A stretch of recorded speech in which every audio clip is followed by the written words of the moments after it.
This is Adam Gorney with the Respect My Decision podcast this week, joined by national recruiting analyst Nick Harris. And Nick, like you wrote this past week, this is flip season, and there's a lot of stuff going on in the region: Texas, Louisiana, Oklahoma, a whole lot of guys moving all around and stuff. And let's start, with two of the biggest news stories of this recruiting class. Anthony Hill first decommitting from Texas A&M. And is this a lock for Texas, or do you think this gets a little more interesting? Yeah, well, first off, it's a really big decommitment, just in the fact that he is a 5 star. He's the top ranked defender in the entire state of Texas, and could very well make a push to be the number one overall player in the state of Texas before it's said and done. But looking at his decommitment, and talking to sources, it came as a result of some conversations he actually had with Texas A&M players. So.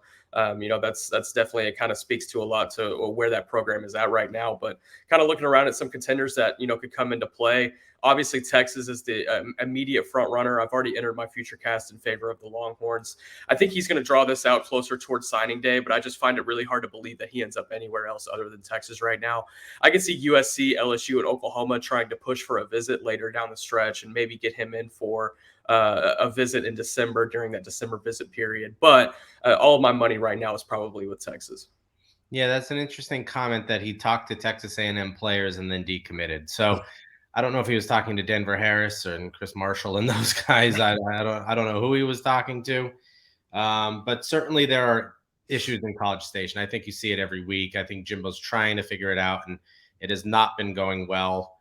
So that is definitely interesting. I do wonder, before we move on here, if this is the end of the decommitments from Texas A&M's recruiting class. There are rumors around David Hicks Jr. about Texas trying to get involved. We'll see how interested they are. Maybe they're just trying to pick at the pieces a little bit. Bravion Rogers with LSU, there's some rumors there. What are you kind of hearing about the class in College Station? Because it is, frustratingly, they put together that 2022 class, and yes, they're all freshmen, and some of them are playing well, but they're still getting run through. They're still not looking very good. They look horrible on offense, and they look not great on defense.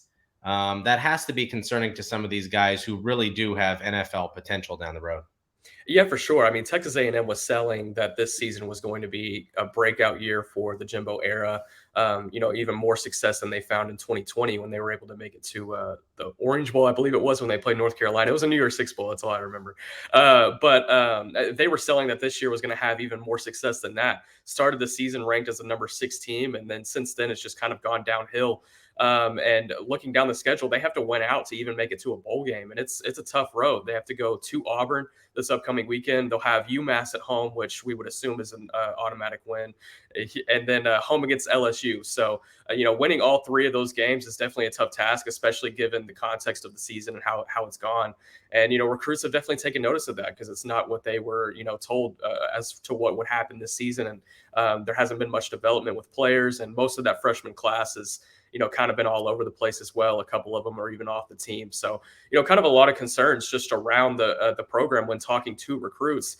You mentioned Bravion Rogers. LSU is trying to get back into the mix with Bravion. If viewers remember, Bravion decommitted in the summer right before the season, and then eventually ended up recommitting to Texas A&M early in the fall. But LSU is still kind of churning those wheels, trying to get him to make it down to Death Valley, as well as Javon Thomas, who's the corner from Dallas South Oak Cliff. He's been out all of his senior season, but it looks like he's going to be able to return for his playoff run with South Oak Cliff, which is really exciting for just kind of Texas high school football fans in general. But talking about his recruitment, LSU and Alabama are definitely trying to get involved and try to push him away from Texas A&M. And as of right now, he's listening. So. And you mentioned David Hicks as well. Oklahoma has been working since the day he committed to Texas A&M to try to get him to flip. It came as a big surprise that he even picked Texas A&M to begin with over Oklahoma. But OU is still doing what they have to do, doing their due diligence with Todd Bates and Brent Venables. I think if they keep churning those wheels, I think they could eventually work towards a flip towards signing day. Yeah, definitely. We don't have to pile on A&M. I mean, everyone knows, they're 1-5 in the SEC. Their win is a 2-point win over Arkansas, which just got smoked by Liberty at home. I mean, it's a mess down there. And Jimbo can say all he wants, and he can say his offense is too complicated. And, DJ Durkin has his own issues as a coach from back at his time at Maryland that I will not forget because it was just disgusting. It's a mess. It's a mess. No one listens to Steve Adazio on the offensive line. It's just a complete mess down there. And Jimbo's getting paid, insane amounts of money to have that figured out. And it's ridiculous what's going on there. We can move on, though. Colton Vasek flips from Oklahoma to Texas. Texas legacy, you'd think he'd be a lock to Texas. He commits to Oklahoma. Is this because Oklahoma is struggling this season under Brent Venables? Is this because Texas wouldn't give up? Is this because he wants to play with Arch Manning and they're hanging out at restaurants and being boys? What is this? I think it's more of those latter 2 points, actually. You mentioned that he's a Texas legacy, but going around the first time through his recruitment, he kind of mentioned that he wants to get away from home and see some different things. And Oregon and Oklahoma were the two schools that were at the top of his recruitment.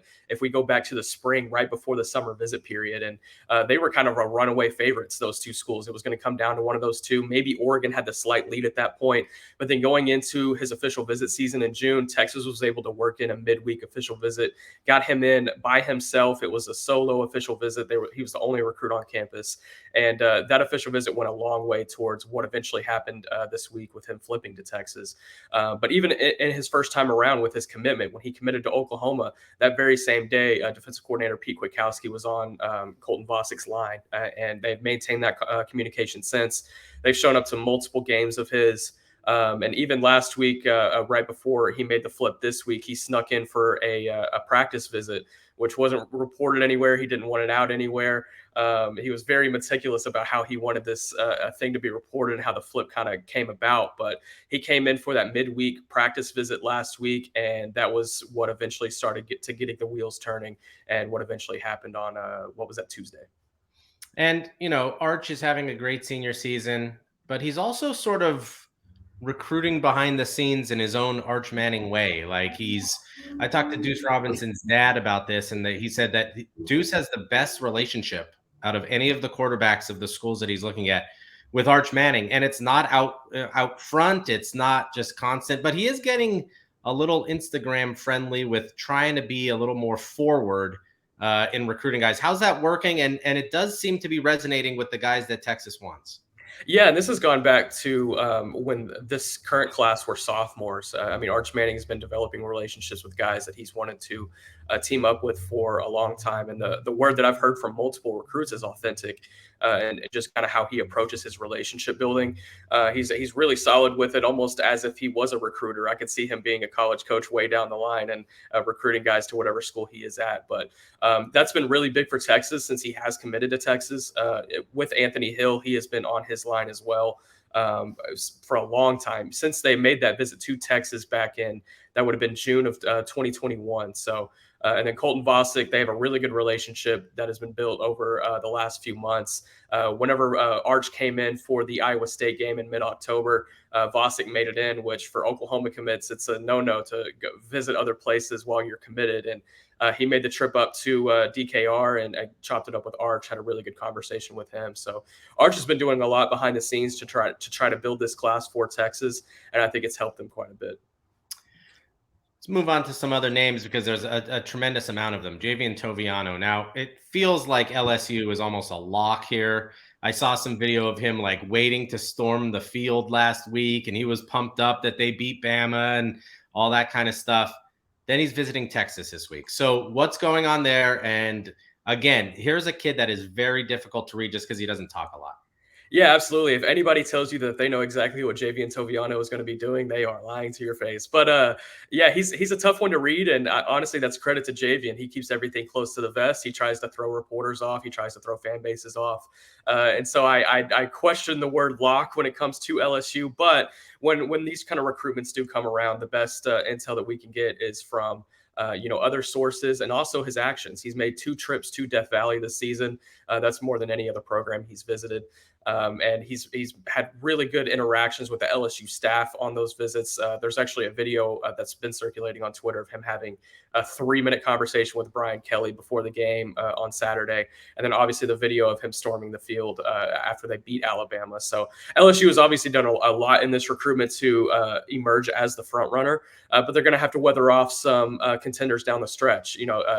Toviano has a couple of OVs that are open. He's going to take an unofficial visit to Texas this upcoming weekend, and then I wouldn't rule out him returning to Texas for an official visit down the line. I don't think Texas is that much of a contender, though. I would put them probably third or fourth in that race. We'll see if these visits can kind of help move them up the chain. But as I see it right now, I like where LSU is at. I have a future cast in favor of LSU.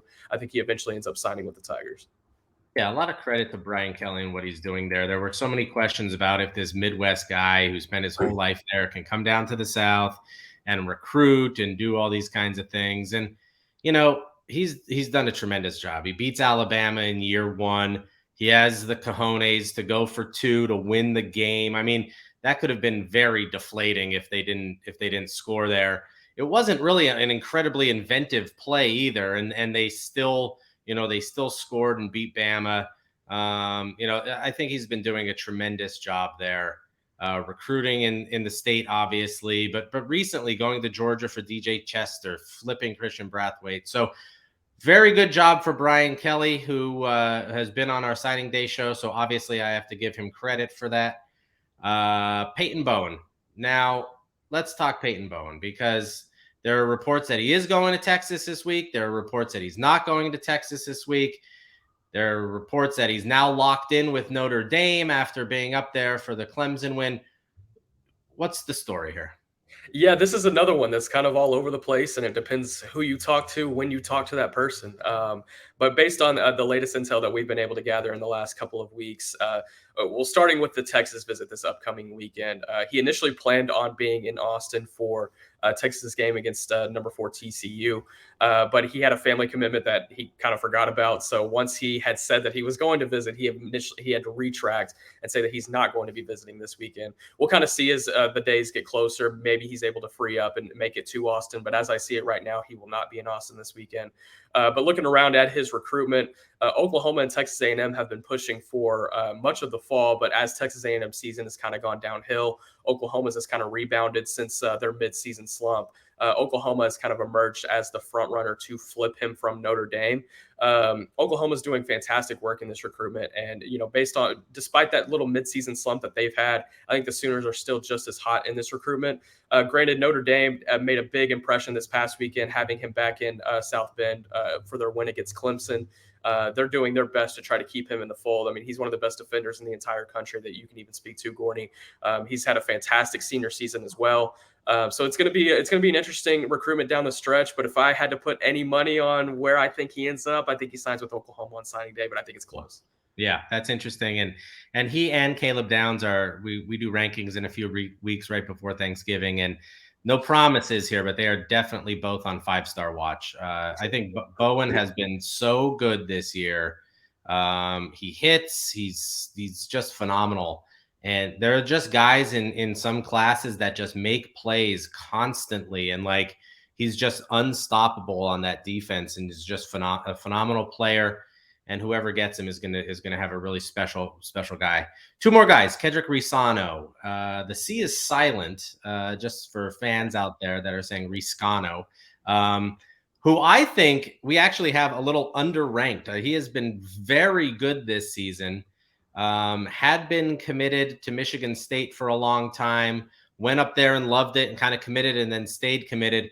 Now Ole Miss is trying to flip him, and you're like, Ole Miss, but you don't forget, Ole Miss is now basically a running team. They run the ball more than they throw it. Lane has changed a lot of his philosophy there, and they have great running backs. So is Ole Miss the favorite here? Are other schools sneaking in? What's kind of going on with him? Yeah, I don't think there's quite a favorite yet, just because there are more schools that are continuously getting involved, and I don't think he's seen his last offer yet either. Kind of talking about some schools that have not offered yet. Texas and Texas A&M have made contact in the last month or so. He's built a strong relationship with both of those programs. I would not be surprised to see either or both of those schools offer in the coming weeks, and I think both of those would be pretty big for Risano if he wants to stay in the state of Texas. He took an official visit to Oklahoma State earlier this season. I believe that was for the Texas game, actually. Oklahoma State's involved in that recruitment. But as I see it with the schools that have offered, Ole Miss is probably in the best position, but I definitely don't want to discount Oklahoma State either. They've done a really good job of building that relationship as well. Yeah, that's another team, and a lot of Big 12 fans will be watching but that's another team that runs the ball all the Yeah. time now. I mean, Mike Gundy has changed from throwing it every play and winning a lot of games to running it and really controlling the tempo and all those kinds of things. I think it'd be a very interesting conversation to have with Mike Gundy about how that kind of clicked and how his mentality on that changed. Yeah. But yeah, I mean, he's definitely looking at schools. First at Michigan State that we know is going to run the ball, that is going to pound it behind a big offensive line. To schools now, closer to home, SEC, Big 12 schools, still interested in some others that are still going to run the ball a lot, and he's very, very talented. Let's move to 2024 really quickly. Colin Simmons. He has taken multiple visits to TCU this year. It seems like he has legit interest in that school. He's now visiting Texas again this weekend when TCU comes to town. So he's a double dipping a little bit, but then again, he's also one of the top prospects in the country.